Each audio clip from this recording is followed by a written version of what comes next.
Hello, this is Basil. You've undoubtedly heard of Johnnie Walker.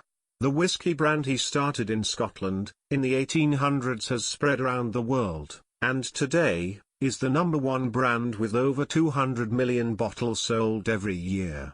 Brand is the operative word here, and it relates not only to the Johnnie Walker of distillery fame, but to another Johnnie Walker who lived in the same time period.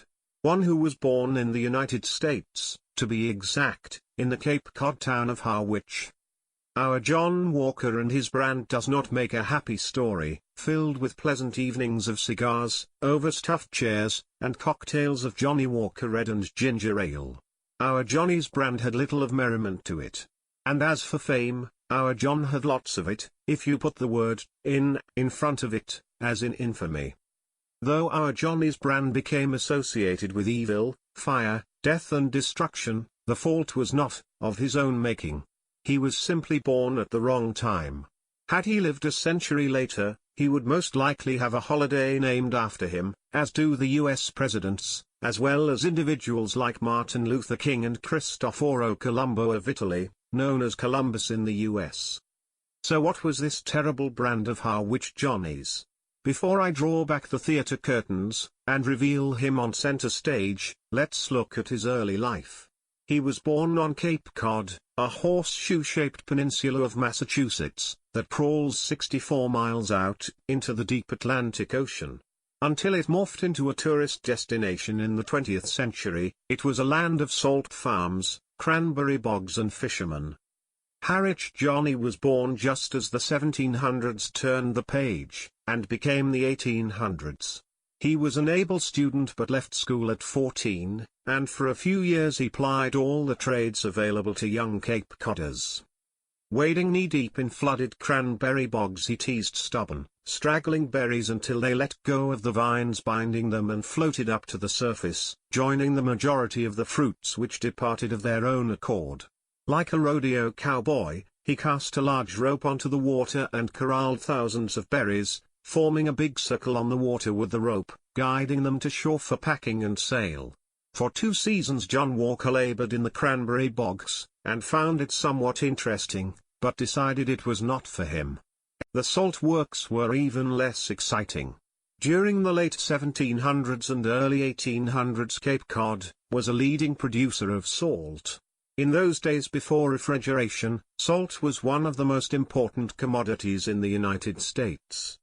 It was used to preserve much of the food consumed in the country, as well as to preserve most of the catch by the thousands of Cape Cod fishermen.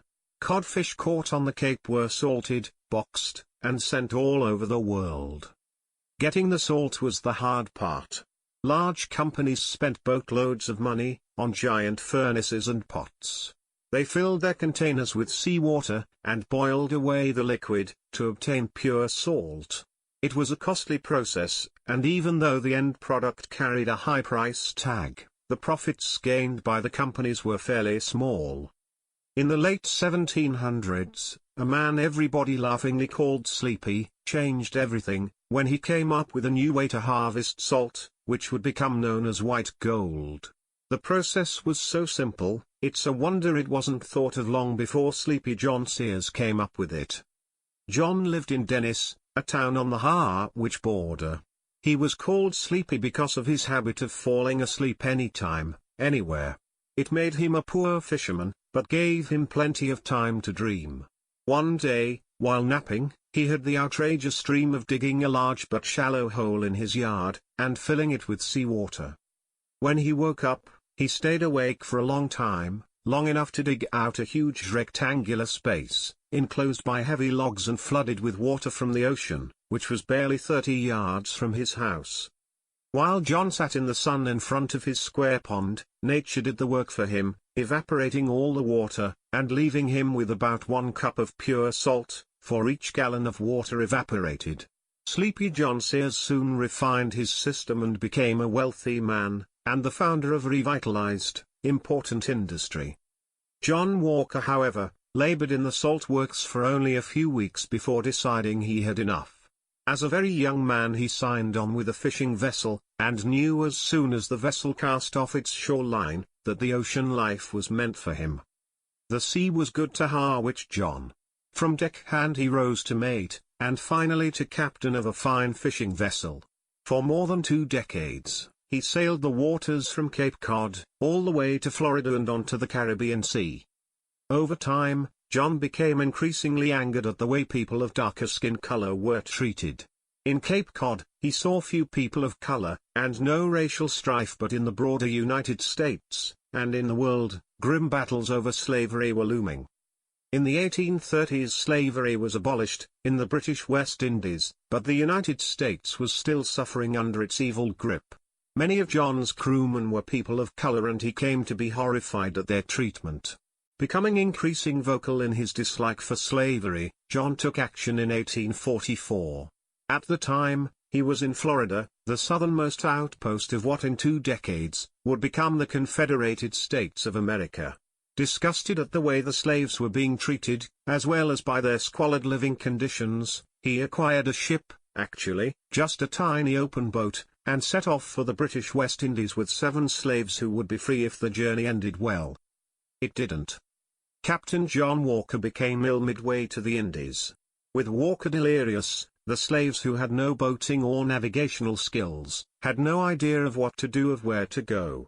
The open boat drifted aimlessly for days. Supplies as well as hope were running low. Captain Walker was alive, but still only semi-conscious. Facing imminent death by starvation, if they didn't capsize and drown first, they were rescued by a passing sloop which deposited them in Key West. The slaves were sent back to slavery, while John Walker was put in irons aboard a warship, and transported to a prison in Pensacola, where he was chained to the floor of a bare cell, and given a minimum of health care, and sparse bits of food. Put on trial for his crimes of assisting coloreds to escape their lawful slavery, he was forced to serve 1 year in the bare cell, not only chained to the floor, but also deprived of light. In addition, he was forced to undergo a unique form of torture. During his incarceration, a small group of abolitionists in Boston were working feverishly to get him freed.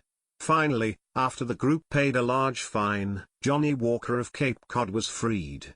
He lived another 40 years afterward, passing away in 1878, just shy of 80 years. He lived long enough to see a horrible conflict among a nation split in 2, and then reunited after a devastating civil war in which almost 1 million soldiers died, out of a total national population of only 31 million. He took some comfort in knowing that the bloodshed freed 4 million souls from slavery. But what about the brand of Johnnie Walker? The Scottish Johnnie Walker's brand, is his name on a bottle of whiskey. Harwich Johnnie's brand, was a real brand. In addition to all the torture, and deprivation of more than 12 months in jail, he was sentenced to be branded on the hand, with 2 letters, S, and S. The letters meant, slave stealer. Over the years, an increasingly large group of people of all colors, said that the brand, S, meant, slave savior. In 1878, a statue of John was erected in Michigan where he lived in later life, and a plaque on Cape Cod where he was born. One of America's greatest poets, John Greenleaf Whittier, praised him in his poem The Branded Hand. Please permit me to read a few lines of that poem. Lift that manly right hand, bold plowman of the wave. Your branded palm shall prophesy salvation to the slave. Hold up its fire-wrought language, that who reads may feel. His heart swell strong, within him, his sinews change to steel. Hold it up before our sunshine, up against our northern air. Ho! Men of Massachusetts, for the love of God, look there. That's the end of my story of the 2 brands of Johnnie Walker. One is for sipping, and the other for inspiration. Thanks for listening.